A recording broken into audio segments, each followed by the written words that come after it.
오늘 말씀은 이스라엘 백성이 그토록 원했던 왕이 될 사울과 오늘 그 사무엘과의 그 만나는 과정이 나타나고 또한 그리고 둘의 만남 속에서 일어나는 이야기를 다루고 있습니다. 1절부터 보게 되면은 사울이 어느 지파에 속해 있는지 또한 그의 사울의 모습이 어떠한 모습인지에 대해서 말씀해 주고 있습니다. 사울은 베냐민 지파라고 나오게 되며 이 베냐민 지파는 이스라엘 민족을 구성하던 그 12민족 가운데 그 지파 중 한 지파이죠. 그뿐만 아니라 이 지파의 선조를 보게 되면은 야곱의 막내 아들이었습니다. 그리고 이 베냐민 지파는 이스라엘이 가나안 땅에 들어갔을 때에 땅을 분배받을 때에 유다 지파와 그 에브라임 지파 그 사이 가운데 그 땅의 기업을 분배받게 되었습니다. 그런데 이 지파는 사사기의 말씀에 보게 되면 19장의 말씀에 보게 되면은 그때 레위인의 첩을 범하게 되고 또한 죽게 했던 사건을 통해서 이스라엘 지파 가운데 전쟁이 일어나게 되죠. 베냐민 지파와 남은 여러 그 민족 지파 가운데 11지파 가운데 전쟁이 일어나게 됩니다. 그래서 그렇게 하여서 당시에 상당한 남자가 수가 죽게 되었죠. 그 전쟁으로 인해서. 그래서 그때 베냐민 지파에 살아남은 그 장정의 수가 600명 정도 된다라고 말씀 가운데 나오게 됩니다. 그래서 이렇게 베냐민 지파는 그 12지파 가운데 막내 지파였고 뿐만 아니라 그 전쟁을 통해서 수적으로도 엄청 적어지는 그러한 미약한 작은 지파가 되었다라는 것입니다. 그래서 그렇게 이어진 그 지파 가운데 오늘의 말씀에서 하나님은 그 작은 지파, 수가 얼마 없는 그 지파를 통해서 사울을 찾고 사울을 사용하시는 것입니다. 막내 지파인 베냐민 지파의 사울을 사용하시는 것을 통해서 하나님은 그 뜻은 지파 간의 갈등을 최소화하는 거였고 뿐만 아니라 왕을 세우는 것이 무엇입니까? 왕으로 통치하는 것이죠. 그래서 그 왕을 통해서 그 모든 지파를 하나로 결속하기 위한 것이었습니다. 그래서 세우시는 것이었습니다. 특별히 앞서 말씀드렸던 베냐민 지파의 그 양쪽에 있던 유다 지파와 에브라임 지파는 강력했던 지파였습니다. 그래서 그 사이에 있는 그 지파를 통해 그 베냐민 지파를 통해서 어느 한쪽에 힘을 실어주는 것도 아니었고 그 베냐민 지파를 통해서 갈등과 이런 누가 주도권을 갖는 것에 대한 것을 좀 방지하기 위한 수단으로 오늘 선택을 하게 되는 것이었습니다. 이렇게 하나님이 베냐민 지파의 사울을 사용하시려고 하는데 오늘 또한 그 사울의 묘사가 나오게 되죠. 어떠한 묘사가 드러나는지를 보게 되면은 베냐민 지파의 기스는 유력한 사람이다라고 나오게 되죠. 그래서 그 유력한 사람이 무엇이냐? 뜻은 부유한 사람 혹은 강력한 사람, 용사 이런 의미를 가지고 있습니다. 그래서 기스라는 사람은 결국 유력한 사람으로서 부유하고 뿐만 아니라 강력한 사람이라는 그런 사람인데 그의 아들이 사울이다라는 거죠. 그래서 그의 집안은 이러한 집안이다라는 것입니다. 돈도 많기도 하고 강력한 용사의 집안으로서 누가 봐도 높여질 수밖에 없는 그런 집안을 가지고 있다라는 것이죠. 뿐만 아니라 사울은 그 외형적인 모습도 보게 되면은 준수한 소년이며 뿐만 아니라 키도 남들보다 더 큰 결국 풍채가 좋은 사람이다라는 것을 보여주게 됩니다. 그래서 오늘 그가 왕으로서의 자질을 보게 되면은 외적인 것을 봤을 때는 부족함이 없다라는 거죠. 집안도 좋고 또 강력한 용사의 집안으로서 돈도 많고 뿐만 아니라 보기에도 용사의 만큼의 그런 풍채를 가지고 있는 걸 통해서 사람들이 봤을 때 부족함이 없는 존재, 우리보다 뭔가 뛰어난 존재다라는 것을 그들이 인정할 수밖에 없는 존재의 모습을 가지고 있는 게 사울이다라는 거죠. 그래서 이렇게 백성들의 요구에 의한 선택을 통해서 또 백성들이 원하는 모습을 통해서 사울이 오늘 선택되어지고 쓰임 받게 됩니다. 그런데 결국에 이 선택과 쓰임이 좋은 것처럼 보이지만 조금 안타까운 상황이다라는 것이죠. 오늘 그가 쓰임은 받지만 결국에 하나님의 마음에 합당한 사람은 아니다라는 거죠. 오늘 그는 사람 가운데 합당한 사람이었다라는 것을 오늘 보게 됩니다. 그래서 하나님께 쓰임 받되 하나님의 마음에 합당한 자가 되고, 우리가 또 하나님께 쓰임 받을 때 기쁨으로 동시에 서로가 기쁨이 되는 그런 쓰임이 되면 좋은데, 오늘 그러지 못한 상황이다라는 거죠. 분명히 하나님께 쓰임 받기 위해 선택은 되었지만 하나님께 합당한 자가 아니라 사람들 가운데 합당한 자가 되는 그런 안타까운 상황이다라는 것입니다. 왜 그러냐면, 우리가 하나님의 그 계획들, 하나님의 뜻을 이뤄가는 모든 계획들을 보게 되면은 늘 선한 사람을 세워서 사용하시는 것은 아니다라는 것을 보게 되는 것이죠.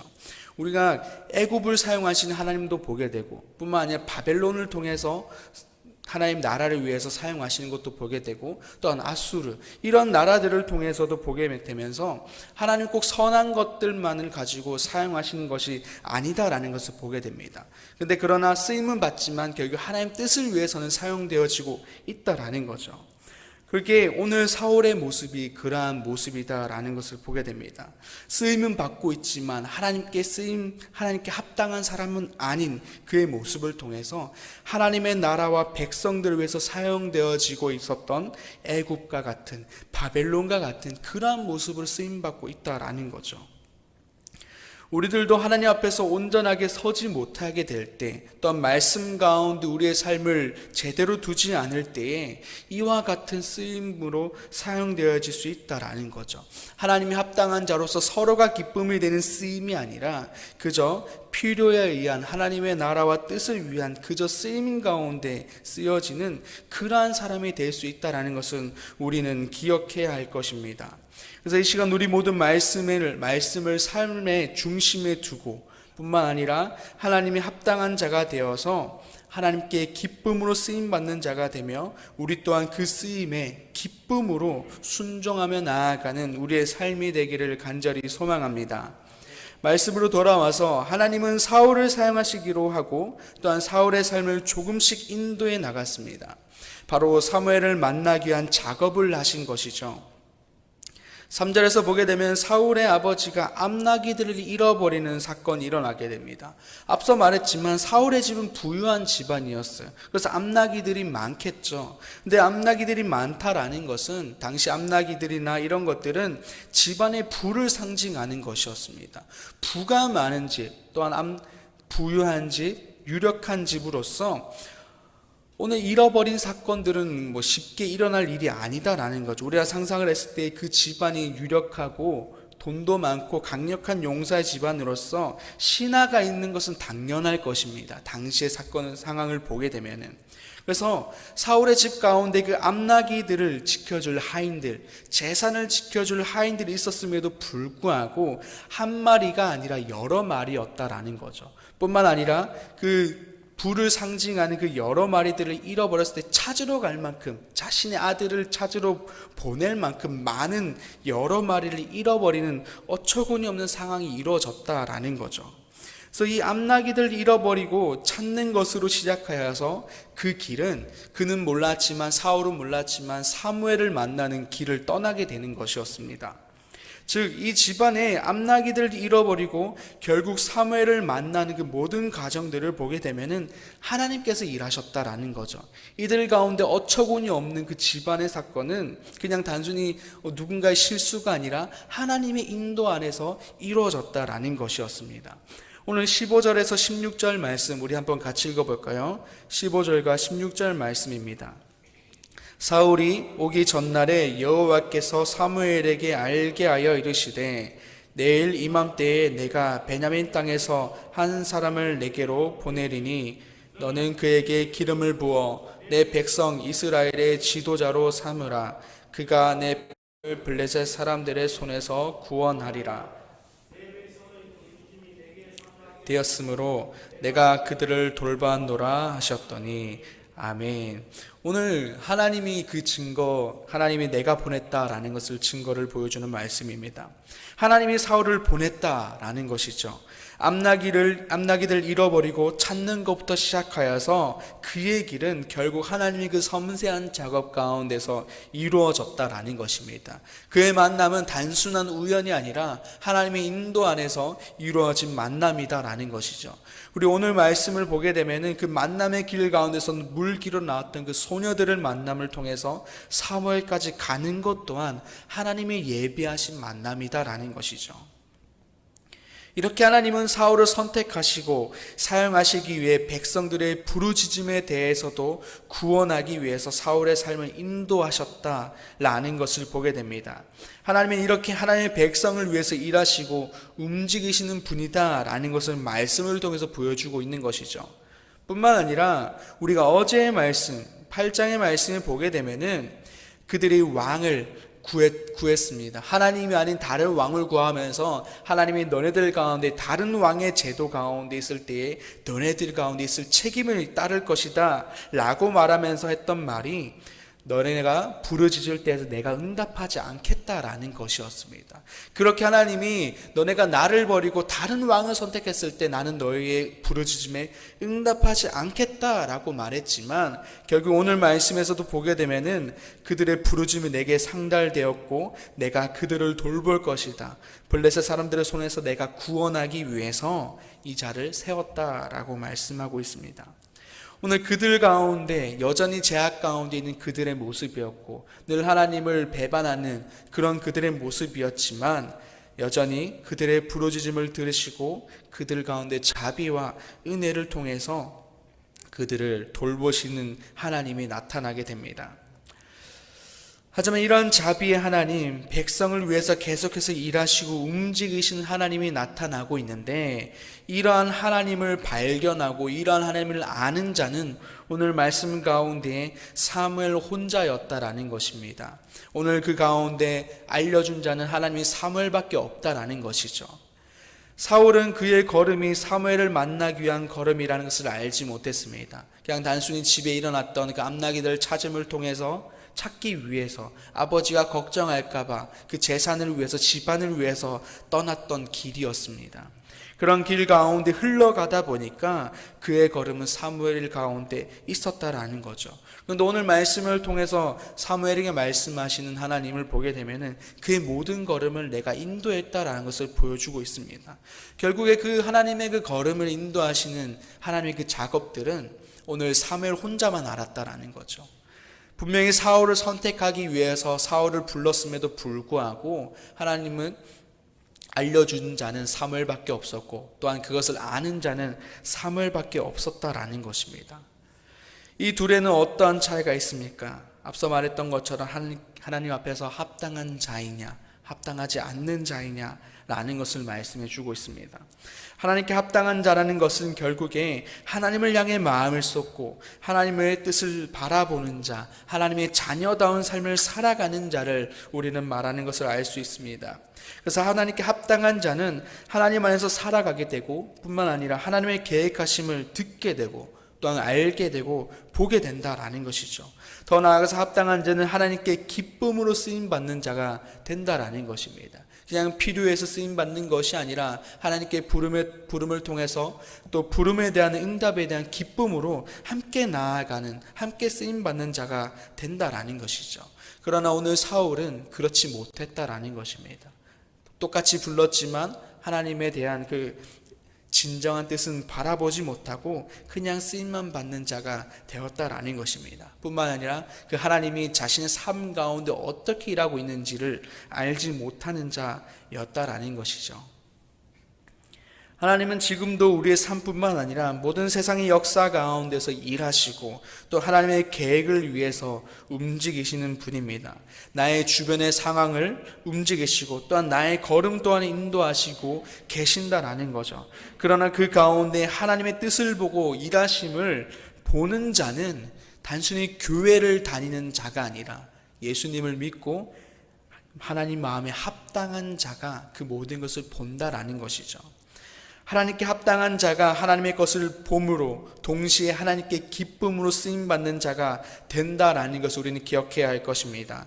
그래서 이 시간 우리가 세상에 합당한 자가 아니라 하나님께 합당한 자가 되길 소망합니다. 단순히 교회를 다니는 사람이 아니라 예수님을 바라봄을 통해서 다니는 그러한 우리가 되기를 소망합니다. 그래서 하나님께 합당한 자가 되기를 소망하며 지금 우리가 그 가운데 살아계시고 움직이시는 그 하나님을 바라봄을 통해서 우리의 삶을 살아가기를 소망합니다. 뿐만 아니라 그 삶 가운데서 일하시는 하나님을 바라보면서 그 하나님을 누리는 삶이 되기를 소망합니다. 그리고 기쁨으로 쓰임받는 우리가 되기를 소망합니다. 그리고 더 나아가서 정말 하나님께 합당한 자로 살아가는 삶이 되기를 소망하며 그 기준과 그 가치가 진정한 희망과 소망이 하나님이다라는 것을 우리가 알고 삶을 살아가는 그 하루를 살아가는 우리가 되기를 소망합니다. 아멘. 기도하겠습니다. 아버지 하나님 감사합니다. 오늘 말씀을 통하여 어떠한 자가 하나님께 기쁨으로 쓰임받으며 어떠한 자가 우리 삶 가운데서 하나님의 일들을 보며 살아계심을 보는지를 말씀하고 있습니다. 하나님께 합당한 자, 하나님의 마음에 합당한 자, 하나님의 기준에 합당한 자가 이 땅 가운데에 하나님께 온전히 기쁨으로 쓰이며 또한 하나님을 바라보며 살아가는다고 말씀하고 있습니다. 주님, 우리가 이 시간 우리들의 삶을 내려놓게 하여 주시고 아버지 나로 가득했던 나를 내려놓게 하여 주시고 내 기준과 나의 모든 가치가 나의 모든 희망과 소망이 하나님이 되게 하시어서 그 하나님을 바라봄으로 우리가 나아가게 하여 주시고 또한 세상 가운데 합당한 자가 아니라 하나님께 합당한 자로서 삶을 살아가는 우리가 되게 하여 주시옵소서. 그렇게 하여 이 땅 가운데서 늘 일하시고 계획하시고 살아 움직이시고 계신 그 주님을 우리가 바라보면서 살아가게 하여 주시옵소서. 세상을 바라보면서 나아가는 것이 아니라 이 땅 가운데서 일하시고 살아계신 그 주님을 바라봄으로 나아가는 내 땅 내 삶 가운데서 누리며 살아가는 우리가 되게 하여 주시옵소서. 그렇게 하여 우리들의 입술 가운데서 우리의 삶을 통해서 늘 하나님께 감사와 기쁨으로 영광을 돌리며 살아가는 우리가 되게 하여 주시고 뿐만 아니라 우리들의 삶을 통하여 주변 가운데 흘려보내는 그러한 하나님의 사람이 될 수 있도록 주님께서 함께하여 주시옵소서. 아버지 그러한 삶을 살아갈 수 있도록 우리들 가운데 함께하여 주시옵소서. 연약한 우리들 가운데 아버지 시간 결단하며 나아가오니 주님 그러한 삶을 살아갈 수 있도록 능력으로 아버지 우리를 이끌어 주시고 붙들어 주시옵소서. 감사합니다. 오늘 하루를 주님께 올려드리오니 기뻐 받아주시고 우리들의 삶을 모든 삶을 주님께서 인도하여 주시옵소서. 감사합니다. 예수님의 이름으로 기도드립니다. 아멘.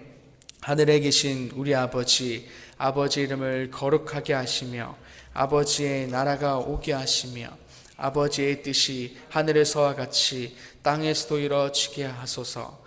오늘 우리에게 일용할 양식을 주시고 우리가 우리에게 잘못한 사람을 용서해 준 것 같이 우리 죄를 용서해 주시고 우리를 시험에 빠지지 않게 하시고 악에서 구하소서. 나라와 권능과 영광이 영원히 아버지의 것입니다. 아멘.